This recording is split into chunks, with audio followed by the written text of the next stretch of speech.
Picture this. It's just after 9 o'clock at night. You pull into a gas station, tires a little low, and all you need is some air.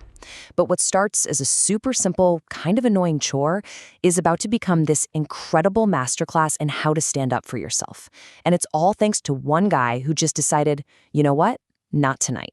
So let's get right into it. We have all been in this exact spot, right? It's that moment of just low-grade frustration. But this time, someone actually decided to do something about it. And it all kicks off with a familiar sound and a very familiar amount of money. So a man in a big pickup truck walks up and feeds $2 into the machine. Seems pretty standard. I mean, $2 to get your tire inflated and get back on the road safely. But what he actually gets for that $2 is, well, it's next to nothing. He gets 6 seconds. That's it. The machine gives this short hiss of air, and then it just goes completely silent. It's like it got bored halfway through doing its one job. 6 seconds of air for $2? And that quote just nails the feeling, doesn't it? It's not just that the machine isn't working, it feels like you've been ripped off. It's like a tiny, automated robbery. It took your money, but it completely failed to give you the one thing it's supposed to. And this is our hero, a guy named Mr. Reddick. And here's the thing. He's not yelling, he's not even really angry. He just has this super calm, determined look on his face. He's sizing up the machine not with rage, but with this kind of disappointed sarcasm that honestly is way more intimidating. Okay, now this is where the story gets really interesting. Because the problem here, it's not as simple as, oh, the machine's broken. It's a little more complicated than that. And that's the big question, right? It's the one that changes everything. I mean, from the outside, it seems totally obvious. It didn't fill the tire, so it must be broken. Simple as that. Or is it? Well, here's the twist. The shocking answer is not really. And this is where the whole thing goes from just being frustrating to being, well, kind of deceptive. The machine was, from a technical standpoint, doing exactly what it was built to do. So here's the scam, essentially. The machine's job isn't to deliver a certain amount of air pressure. Its only job is to run a timer for a set period once you put money in. So the coin slot works, the timer runs, but if the compressor is shot or the hose is leaking, you get nothing useful. It's technically working, but it's completely failing the one person it's supposed to be serving, you, the customer.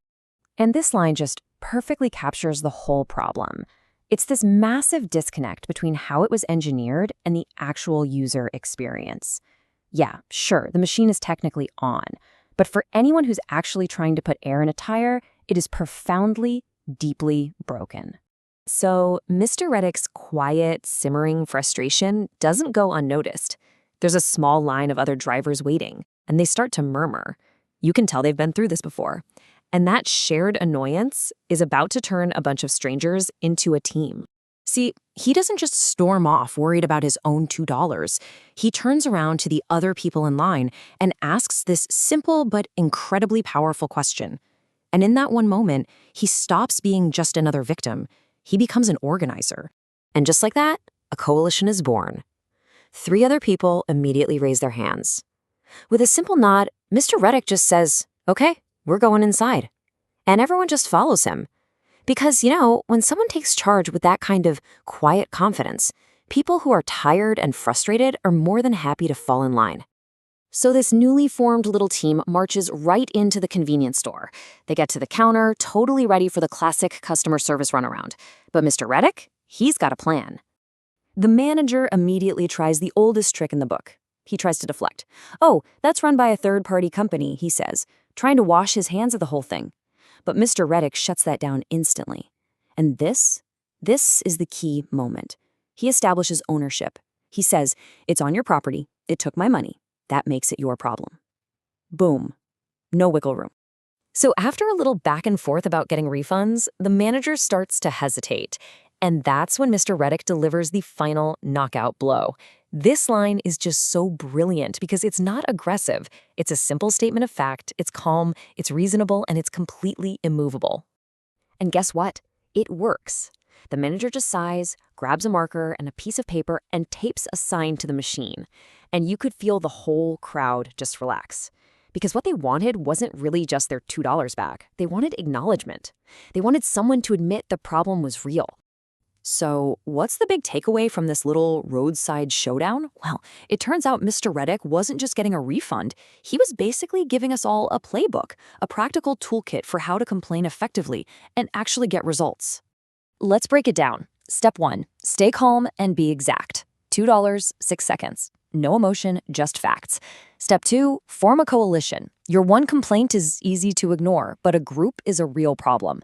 Step 3, demand a real solution, not just a refund. The sign was the real victory here. And finally, the masterstroke. Calmly, politely, refuse to leave until the problem is actually addressed. Later on, out in the parking lot, Mr. Reddick dropped this piece of wisdom. And it's so true, isn't it? We put up with so many broken systems because we're just conditioned to believe that fighting back is a waste of time. But sometimes it really works. So it really just leaves us with this one thought. We all run into these little injustices, these working scams all the time. The real question is, are we just going to sigh and accept them? Or are we going to channel our inner Mr. Reddick, stay calm, and demand something better?